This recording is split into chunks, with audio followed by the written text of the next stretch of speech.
Hello everyone, I wanted to make a quick tutorial on how to make this kind of image right here.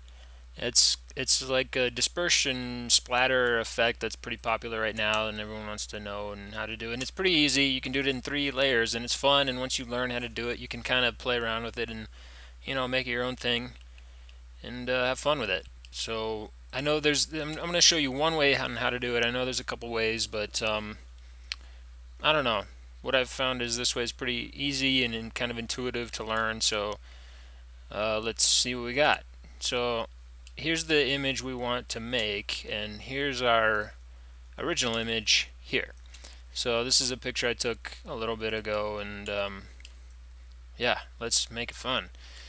So zoom out here, and first thing we want to do is make a duplicate of our background layer. So hit Control J a couple times and get a couple copies of that. And I'm going to close this out because my computer's going to crash if I keep that open, I think. Alright, let's, so with our, one of our copies selected, we can start a couple ways, but let's first, we need our background layer isolated. So we need a layer of just background and no model.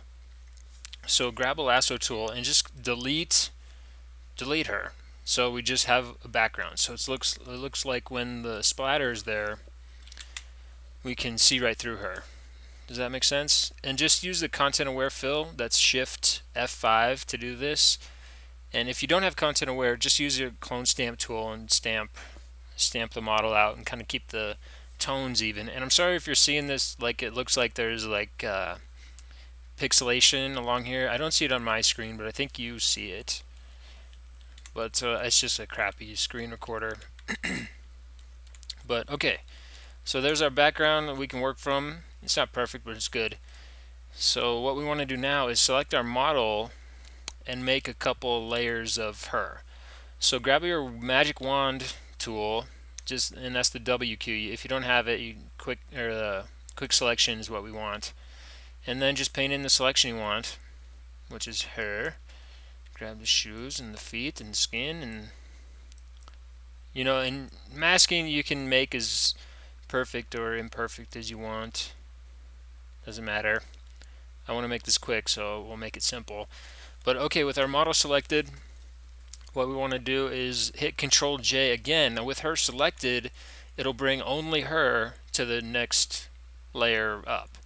So, and that's what we want. So hit Control J, and there she is. So if we hit Alt click on this eyeball here, we can see just that layer, and that's what we want.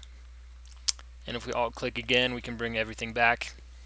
Now we don't want this to show, this layer down here by my mouse, so make that invisible, but we do want a copy of this layer here. So hit Control J again last time, and we have another copy. So now we're all set to go, and basically here's the meat of the project. So with layer 2, the bottom layer of the copies that we made, go ahead and hit Filter Liquify, and with a big brush just get weird and bring her out in the direction you want the scatter to go. Does that make sense? So we want her to scatter out this way, so just get crazy. And, oh my gosh, she looks so weird. It's my ideal woman. Alright. Click OK, we'll let this render. And it doesn't matter how it looks, just get her off to that side and we're going to mask her out anyways. So with that layer selected, click the layer mask icon down here, and it's filled with white now, so just hit Control I to invert that and hide her. So that's good. So now with that done, let's go up to our other layer that we made and make another mask. So with that one white, what we're going to do now is paint in the splatter with our brushes. So I have it all selected already, but if you don't, go here to the brushes, load your splatter brushes, and if you don't have any, you can use square brushes. It looks pretty cool if you mess with the settings, but just click load brushes from a set you've downloaded or whatever. And I don't know, maybe in another tutorial I'll help you find some of those, but okay, with our brush selected, we're good to go. change the size with your bracket keys. So we want about that size, and then just click. Make sure you have black as your foreground color, and then just click around. And don't click and drag because you'll make it look, weird and like a pattern. So hit Control Z to undo that.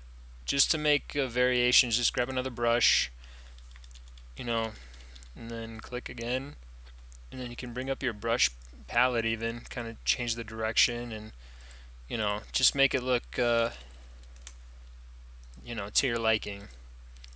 So change the size, click again, and just make this look however you want, as little or as much. And I'm going to click, do this for a bit. I keep selecting the same brush, I think. I don't know why I'm attracted to that one. Let's do, I don't know, this one. Change the direction. And I know I just did what I said not to do, but I'm trying to make this quick. Oh my god, too much. Control Z. And small ones on her face, because I want her face to, whoops. I'll zoom in, zoom out. Alright.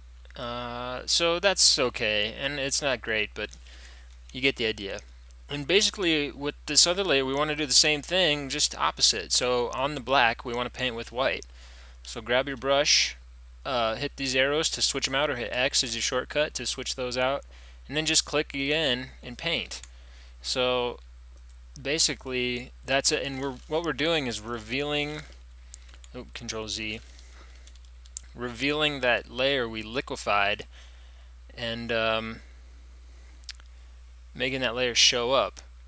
So if you want to see, you can alt click on the mask to kind of see what you're doing. So I click and I paint with white, and it reveals that layer.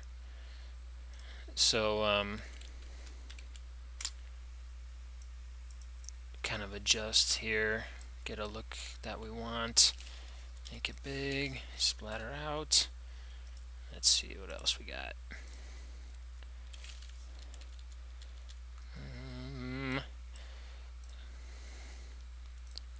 I don't like too much by her face. And if you want these colors to be different, just go ahead and go back here and, filter, you can liquefy again and adjust this to how you want.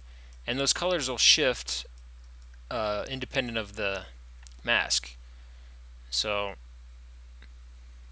that's kind of neat. So just click, oops, Control Z, Z, make sure you're on your mask.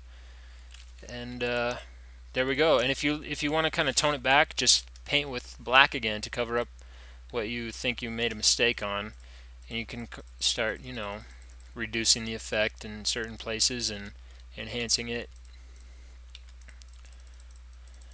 And I want to get in here with her face, because I want her face you be able to see. So